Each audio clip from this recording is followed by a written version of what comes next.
So like sending your kids to school on it is the correct thing to do on a level. But then there are so many levels where it's just wrong. Like it's incorrect. It's not the thing to do.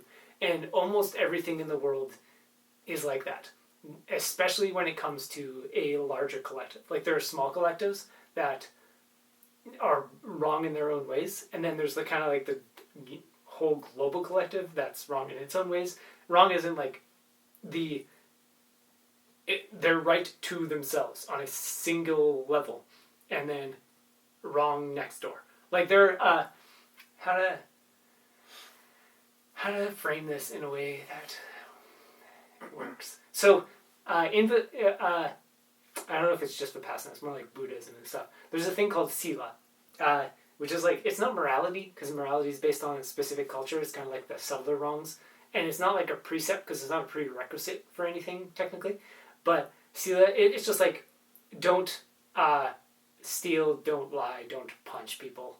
It's rude. Like the basic stuff. Like don't harm other people. Don't take away their freedom, their ability to make decisions and like freedom and all that stuff. Like really basic stuff that just kind of applies universally to all things.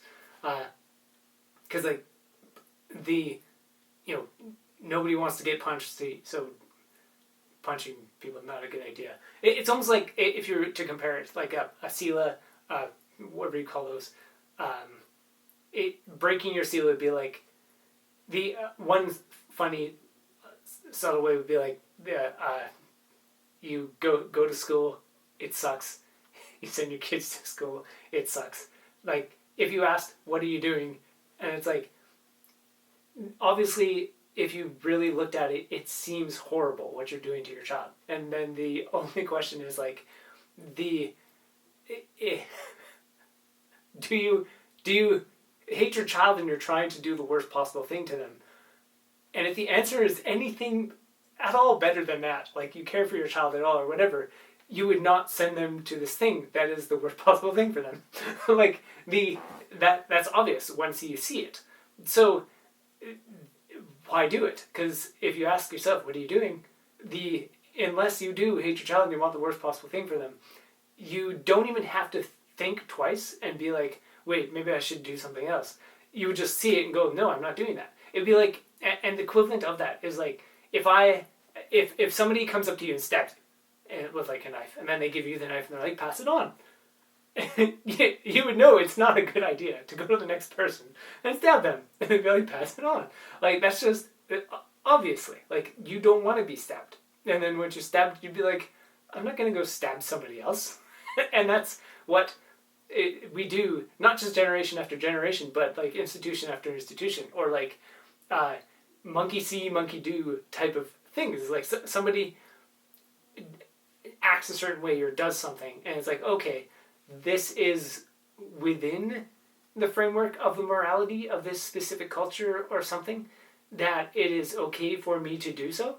And then you carry on that stupidity, that sludge that you found in the world that you encountered, and you carried it on out of ignorance. Like you didn't know that you were just going to carry this on. So you go to the next thing and you stab them.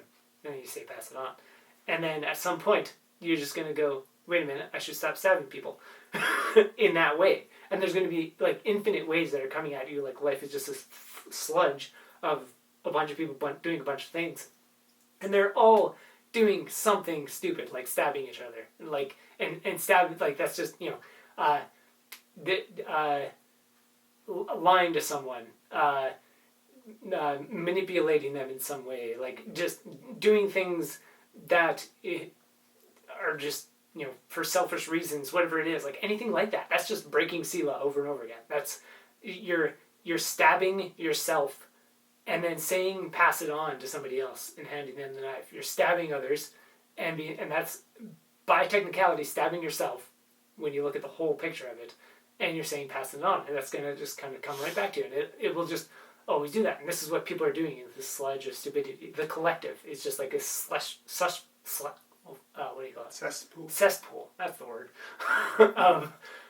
Just stupidity. Like, I don't know how else to put it at this point. It's like, you know what you're doing. You know that lying and doing something behind people's backs, or trying to manipulate them to like act a certain way, or whatever it is, like whatever that thing is, like getting angry. If you ask somebody who is angry, do you like it when people are mad at you? The angry person still has enough of their perspective to be like, no, I don't like it when people are angry, but I'm angry right now. And it's just like, they know what they're doing. It's ignorance at a very subtle level that is allowing them to still swim in this cesspool of sludge and stupidity, and doing things that harm others and harm themselves over and over again. Like, the moment you do anything for a selfish reason in any way, which includes things like I can't think of an example, like the subtle things that people probably wouldn't even think of as selfish, like just taking things for granted or whatever. That's like, people probably do that way more than they realize because they're stuck in the stupidity and the slush.